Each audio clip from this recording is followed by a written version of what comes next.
Okie dokie. So this is Biology 251 Chapter 6, Study Points, the final one. So this is all about viruses. You know these characteristics. It's an acellular infectious pathogen. It cannot be seen with light microscopy, and it needs an electron microscope because it's super duper tiny. And it's basically just genetic information. So it's either DNA or RNA, not both, within a protein coat. And it just needs a living host for replication since they lack ribosomes, making it non-living, right? And it is classified on the cell type that they infect, which makes it have a limited host range. And it's either transmitted direct, indirect, or via vector, and I'll get into that later. So what are bacteriophages? Bacteriophages are just viruses that infect bacteria cells. Pretty straightforward.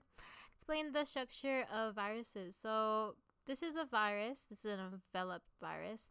But this one in the middle right here is the virus, right? So a naked virus wouldn't have this like big envelope around it. It would just be this orange portion right here.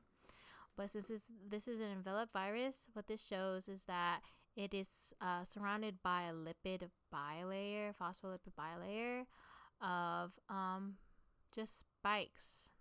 And basically these protein spikes, right, they envelop the virus and kind of act as like little sticky attachments, right? These attach the receptor site on the host cell, and it actually helps transport and just like protect the virus itself. I'll get more to that later. How do scientists visualize viruses? Either only with the electron microscope, and it has different shapes: polyhedral, helical, and complex. I'll get more to it later. Understand the general size range of viruses. So viruses are very, very small. They're around 0.2 nanometers. You need to know that. And they're smaller than bacteria, which is smaller than a human cell. So pretty small. And distinguish between capsid, capsomeres, and nucleocapsids. So capsids are basically made up of capsomeres, and capsomeres are these little protein subunits. So capsomeres are the smallest. They get together to create capsids, and these basically protect and transport genomes to other cells. And if you add a nucleic acid and a capsid, it's a nucleocapsid.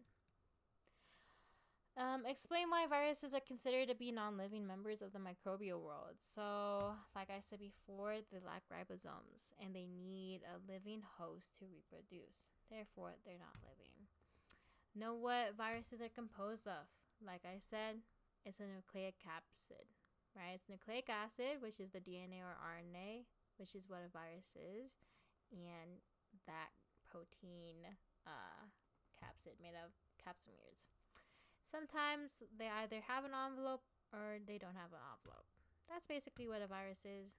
It's a nucleic capsid. And then know the possible genome structure of viruses. So like I said, it's either DNA or RNA, not both. And since it's either DNA or RNA, it can either be single, which will be RNA, or DNA, which will be double-stranded. Alrighty, and then what are different shapes of viruses? Polyhedral, helical, and complex. What are protein spikes? Protein spikes are protein and or glycoprotein spike rising from the capsid that allow for attachment. Those are what are on that enveloped viruses.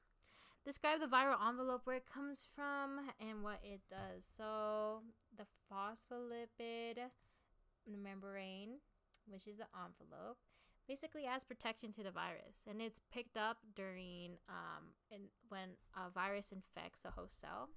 So after like the virus infects the host cell, it exits and it sometimes buds. So basically it's like as the virus is exiting the cell, it kind of picks up some of the host cell membrane, and the host cell membrane is what envelops the virus, making it enveloped virus. And it basically helps the virus hide from immune system. It's kind of like the virus like stole the host cell's clothes, and now it's acting like it's one of the natural cells that are in our body. And basically it helps the virus enter cells by binding to host receptors. One of the criteria used for classifying and describing viruses, like I said, it's either a DNA or RNA virus. So it's either single or double stranded. It's either enveloped or naked, and certain viruses can only affect certain cells. Know how viruses may be transmitted. So it's either enteric, respiratory, zoonotic, arboviruses, or sexually transmitted. So enteric, you have to think of polio. So it's like it's when you eat something, and then you eat something with that virus, basically. Respiratory is when you breathe in that virus. Zoonotic is from animal to human. So, for example, some what's it called? A bird poops on your spaghetti, and then you eat that spaghetti, and then you get the virus that was taken from the animal, if that makes sense. Arboviruses, transmission through arthropods, which are like bugs and stuff, like beetles. Sexually transmitted is virus that is transmitted during sex. What is meant by zoonosis? Animal host to human host. What are some of the components that viral genes might code for? So it's either a viral protein code, and these proteins are required for replication of viral nucleic acids, or proteins required to get the virus into and out of the cell. So basically, viral genes code for things that make the virus more undetectable and harder to target. How do viruses get into and out of the cell? So depending on what type of virus it is, it's either attachment, penetration, endocytosis, or fusion with host cell. So if it's like enveloped, it will only fuse. It can either only fusion only happens with enveloped viruses only. Endocytosis is where the virus or the human cell or whatever cell basically engulfs the virus, the entire virus. Penetration and attachment out. Most enveloped virus leave via budding, which I described earlier. An unenveloped virus is released when a host cell dies during lysis, and often by apoptosis initiated by virus or host. Know the steps of viral replication. So you need to know this. Really, really important. So it's attachment, penetration, biosynthesis, assembly, and release. Those are the things you need to know. Just know that, and in order. So basically, an attachment is when the virus binds specifically to one or more receptor sites on the host cell. And then that's why it's so limited range, because the virus needs to be able to bind to that specific receptor site on that host cell. And then the virus then penetrates and enters the target cell. So the entire virus enters for prophages, and it's either via endocytosis for enveloped or naked, or fusion, like I said, with host cell membrane for enveloped only. What you just need to know, it enters the entire virus enters. And then by synthesis of a viral nucleic acid and protein, so basically it's just synthesizing, it's making that viral virus blueprints.